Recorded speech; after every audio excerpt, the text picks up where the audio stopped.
Ce mercato parisien est complètement fou. Les postos, après l'arrivée de Wijnaldum, Donnarumma et Sergio Ramos gratuitement, Hakimi a été recruté pour 60 millions d'euros. Et à l'arrivée, c'est 4 joueurs à 4 postes différents. 3 joueurs gratuits, même s'il y a des primes à la signature très minimes quand même. Et l'arrivée d'Hakimi, l'un des meilleurs latérales droits du monde. Donc tu te renforces en défense centrale, tu te renforces au milieu de terrain, tu te renforces au poste de gardien de but et tu te renforces dans les latéraux. Donc vraiment, pour l'instant, il n'y a rien à dire. Mais le PSG ne va pas s'arrêter là, les postos. D'autres recrues pourraient arriver, et pas les moindres. Grosse bombe dans cette vidéo. Grosse bombe qu'annoncent les médias français et italiens ce soir. En ce qui concerne Sergio Ramos, ça aurait dû être officialisé aujourd'hui, comme je l'ai dit. Il est venu à la Factory, il a passé la visite médicale avec succès. Montre physique, il a impressionné tout son monde, le staff médical, le staff technique, Pochettino, Nasser, Léo. Il a été présenté devant les supporters, mais l'officialisation vraiment officielle devrait avoir lieu demain. En grande pompe, conférence de presse prévue, présentation devant les supporters, donc voilà. Ramos, c'est pas n'importe qui, il a un palmarès, que ce soit avec la Roja ou avec le Real. Mais le Paris Saint-Germain, sur son site, a sans doute par erreur officialisé l'arrivée de Ramos en disant, sans doute par erreur, le PSG vient d'officialiser sur son site internet que Sergio Ramos portera le numéro 4, celui de Thilo Kehrer. Et ils ont mis un petit peu une petite interview, un petit passage de Ramos en disant « Ce numéro 4, je l'apprécie beaucoup par superstition parce que je l'ai eu dès le début de ma carrière et puis il m'a ensuite accompagné. » Donc le numéro 4 avant c'était Kehrer, donc voilà.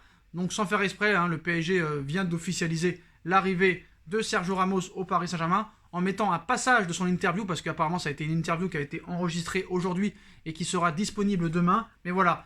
L'officialisation avec le maillot et la photo officielle, ce sera demain les postos après une très grosse journée de Sergio Ramos.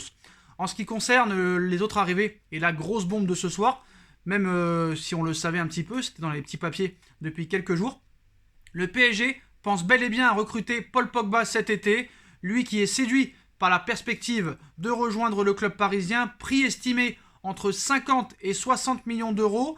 Il faudra en premier lieu dégraisser notamment au milieu de terrain. À part Ander Herrera qui a une très bonne cote en Espagne et Rafinha aussi, les autres milieux de terrain ne comptent pas partir comme ça facilement du PSG. Donc maintenant Herrera est estimé entre 10 et 15 millions d'euros, Rafinha entre 15 et 20 millions d'euros. Il faudra vendre ce genre de joueurs là pour attirer d'autres joueurs, peut-être aussi vendre des latéraux indésirables, que ce soit Kehrer, que ce soit Dagba ou peut-être Kurzawa ou Michel Bakker. Une vente de Mauro Icardi n'est pas à exclure. Moise Kean, ça va être compliqué parce que Rafael Benitez et Everton ne veulent pas le prêter. Donc voilà, il y a de très grandes chances que Paul Pogba débarque au Paris Saint-Germain cet été. Comme vous le savez, Manchester United est en pole position dans le dossier Camavinga et serait prêt à débourser au Stade Rennais 40 millions d'euros pour attirer le milieu de terrain français. Si Manchester met 40 millions sur Eduardo Camavinga, ça veut bien dire qu'ils anticipent le départ de Manchester United de Paul Pogba. Donc les dernières infos sur Paul Pogba, les postos, c'est confirmé aussi par la Gazzetta dello Sport. Le PSG cible bien la pioche. C'est devenu un sujet très concret au cours des dernières heures, une opération vraiment étudiée par le bord parisien. Avant d'entrer officiellement dans les discussions avec Manchester United pour Paul Pogba, le PSG cherchera d'abord à dégraisser son effectif. Vendre est la priorité du moment pour Leonardo. Voilà. Après l'arrivée de Donnarumma aussi après l'Euro, 4 joueurs, tu t'es renforcé. Maintenant, il faut se débarrasser absolument des indésirables. Donc moi, je suis d'accord sur toutes les ventes que veulent faire le PSG, à part Rafinha. Mais comme vous le savez, quand un coach ne veut pas d'un joueur, ça sert à rien de le garder. Il ne faut pas oublier que Rafinha et Ander Herrera sont arrivés libres pour 0 €. On va chercher aussi à vendre Areola. Donc ça pourrait peut-être apporter quelques liquidités. Il faut que Leonardo refasse la masterclass qu'il a fait en 2019 quand il a vendu pour 60 millions d'euros. Mais voilà, l'arrivée de Paul Pogba sera conditionnée au départ de 2 milieux de terrain et d'1 ou 2 joueurs de plus. Donc voilà, ça pourrait quand même le faire. Il y a beaucoup de joueurs qui pourraient partir, qui ne comptent pas être dans l'effectif. Mais voilà, alors Paul Pogba, Manchester serait prêt à le laisser partir pour 60 millions d'euros. Est-ce vraiment une bonne solution d'attirer Paul Pogba plutôt qu'un autre milieu de terrain? J'ai envie de te dire oui. Voilà, Paul Pogba, 28 ans, parisien, français, expérience, Manchester, Juve, Manchester. Alors c'est vrai que Paul Pogba, c'est pas le même en équipe de France qu'à Manchester United. Pour moi, c'est un milieu de terrain complet. Le seul problème, c'est que pour revenir défendre, ça pose des fois des problématiques. Mais je pense que c'est vraiment le joueur à l'instant T, parce qu'on sait que Paris n'a pas le temps. Voilà. Peut-être que ça se fera après la Coupe du Monde à Doha, de faire confiance aux jeunes, au centre de formation, avec le nouveau centre d'entraînement à Poissy qui va arriver. Mais je pense qu'à l'heure actuelle, là, tu as pris des joueurs confirmés. Wijnaldum au milieu de terrain, très grosse expérience. Il a gagné la Champions League. Hakimi, très grosse expérience déjà et l'un des meilleurs latérales droits du monde. Ramos, palmarès exceptionnel. Il va inculquer du caractère. Le Neymar, le Mbappé, le Verratti ne va plus bouger. Et je pense qu'un joueur comme Ramos va faire progresser tous les joueurs et va leur faire obligatoirement monter de niveau.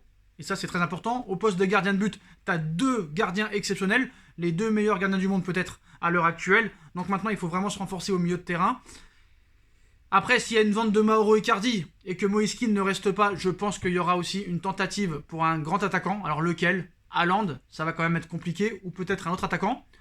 Correa, s'il vient, c'est parce que Pablo Sarabia sera parti. Donc ce sera poste pour poste. Quoi qu'il en soit, tous les joueurs qui vont partir seront remplacés. Il ne faut pas oublier aussi qu'au milieu de terrain, Danilo serait susceptible aussi d'être vendu. Lui qui a été acheté 16 millions d'euros. On en demande le même prix. Donc voilà. Donc voilà, il y a des départs qui pourraient être possibles. Là aussi, en Espagne ainsi qu'au Portugal, il a une très belle cote, notamment du côté du Benfica, du Sporting et du FC Porto, qui pourraient aussi peut-être s'y réintéresser, je sais pas, mais voilà. Ça va être dur quand même de se débarrasser de Danilo, à moins qu'il y ait un club en Espagne qui est intéressé. En ce qui concerne Pogba, voilà, Paris a pris la décision d'attaquer sur ce dossier. Il y aurait déjà un accord avec le clan Pogba, avec Mino Raiola, comme vous le savez, qui est un très grand ami de Doha, de Nasser et de Leonardo. On est d'accord avec le joueur. Maintenant, il faudra dégraisser, aller négocier avec Manchester. Et je pense que ça devrait bien se passer. Il y a encore le temps. Ça va être un dossier très très long qui peut durer peut-être au moins minimum 1 mois. Donc voilà, je pense que si ça se fait, ça se fera mi-août ou peut-être même sur la fin du mercato. Voilà. En tout cas, maintenant, ce qui est sûr, c'est que Paris fait un très bon mercato. Pour la suite des événements, heureusement qu'il y a le PSG à ce mercato d'été parce que ça bouge nulle part. Il n'y a qu'à Paris que ça bouge, honnêtement. Le Barça est en grande difficulté, le Real Madrid est en grande difficulté, le Real cherche encore à vendre et à dégraisser. Le Barça ne trouve pas de solution pour Lionel Messi et le clan Messi commencerait à s'impatienter. C'est vraiment le père qui s'occupe de tout ça. Messi a 2 offres en plus du Barça. C'est le Paris Saint-Germain qui lui offre un contrat de 2 ans plus 1 en option. Messi y retrouverait son pote Neymar, ses copains argentins, Mauricio Pochettino. Un projet sportif ambitieux. Et peut-être l'Inter Miami, mais ça ce serait après le dernier passage à l'Euro. Quoi qu'il en soit, jusqu'à la Coupe du Monde 2022 au Qatar, Messi restera en Europe. Messi a un accord de principe pour prolonger, enfin pour être recruté maintenant, vu qu'il n'est aucun club. Mais Laporta est en très grosse difficulté financière, plus de 1,2 milliard de dettes. Le plafond de la masse salariale a explosé et est au-dessus du quota autorisé. Mais il y a d'autres informations sur le FC Barcelone, parce que comme vous le savez, Laporta essaie de trouver un petit peu des petits trucs pour essayer de faciliter la prolongation de Léo Messi. On sait qu'il y a eu des ventes. Junior Firpo devrait aller à Leeds pour 15 millions d'euros. Donc ces 15 millions d'euros-là seront personnellement pour Léo Messi. Le Barça a bouclé aussi une vente de 3,5 millions d'euros. Sergio Akieme signe à Almeria, qui vient de lever son option d'achat. Donc 3 millions de plus pour Messi. Il y a De Fuentes qui a signé à Marseille pour 4 millions d'euros. Donc voilà, c'est comme ça que va opérer un petit peu Laporta. Mais ça pourrait ne pas suffire pour pouvoir convaincre et prolonger Léo Messi de rester. Parce qu'apparemment, d'après une information, l'équipe, le quotidien français, nous apprend que le fisc espagnol ne verrait pas d'un bon oeil la formule imaginée pour lui verser son salaire sur plusieurs années. Alors que le Barça imaginait un contrat de 2 ans pour Messi, mais payé en réalité sur 5 années. Les autorités financières espagnoles pourraient donc mettre leur veto. Ça devient un petit peu gênant maintenant. On est le 7 juillet. Messi n'a toujours pas prolongé. On va voir cette finale de Copa América qui pourrait aussi changer beaucoup de choses. Si l'Argentine perd encore en finale, après avoir perdu 3 finales avec l'Argentine, que ce soit la Coupe du Monde et 2 Copa América, ça risque de faire beaucoup. Et là, à un moment donné, Messi voudra gagner. Et quand tu vois l'équipe du Barça, je pense pas que tu peux gagner avec cette équipe-là, honnêtement. Surtout si tu cherches à vendre Antoine Griezmann. Et en plus de ça, on sait que l'histoire Dembélé-Griezmann, qui se sont moqués des Japonais, Rakuten veut se désengager. C'est pour ça que Dembélé, le Barça et Griezmann sont en train d'enchaîner les excuses pour que Rakuten reste au FC Barcelone. Donc c'est problématique. Et là aussi, le dossier Messi pourrait s'accélérer, les postos. Il y a une offre du Paris Saint-Germain. Alors est-ce que le clan Messi va se servir du PSG pour pouvoir avoir ce qu'il veut au Barça? C'est possible, mais rappelez-vous Ramos. Ramos en janvier, on nous expliquait que Ramos utilisait le Paris Saint-Germain pour pouvoir prolonger au Real Madrid. Finalement, Ramos a quitté le Real Madrid pour aller au Paris Saint-Germain. Et rappelez-vous ce qu'a dit Ramos à Florentino Pérez. Votre offre de prolongation, je ne vais pas l'accepter. Paris m'a dit qu'il me voulait et qu'il voulait faire une très grande équipe avec Léo Messi. On verra ce qui va se passer. Paris s'intéresse aussi à Cristiano Ronaldo si jamais il y a une vente de Mauro Icardi. Donc voilà, ce mercato risque de bouger grandement, les postos. Mais l'information principale du jour, la prochaine priorité pour une arrivée au Paris Saint-Germain est celle de Paul Pogba. Le PSG pense bel et bien à recruter Paul Pogba au milieu de terrain, prix estimé entre 50 et 60 millions d'euros, mais il faudra dégraisser avant de pouvoir espérer ce transfert. Mais en tout cas, la prochaine priorité, aux côtés des arrivées, c'est une arrivée de Paul Pogba. Dites-moi en commentaire ce que vous en pensez, les postos. Je compte sur vous pour bombarder la barre de like. On like, on partage, on commente, on s'abonne. On active la petite cloche pour être tenu au courant des vidéos qui vont sortir. On me rejoint sur mes différents réseaux sociaux. Et j'hésite pas à vous dire qu'il faut aller vraiment sur SB Foot News, ma nouvelle chaîne YouTube. Le lien est en description, les postos. On va balancer les vidéos à tout va. Ma cagnotte PayPal est disponible en lien en description si vous voulez faire évoluer la chaîne en faisant un petit don. Et puis nous, on se retrouve très vite pour une nouvelle vidéo. Tchuss!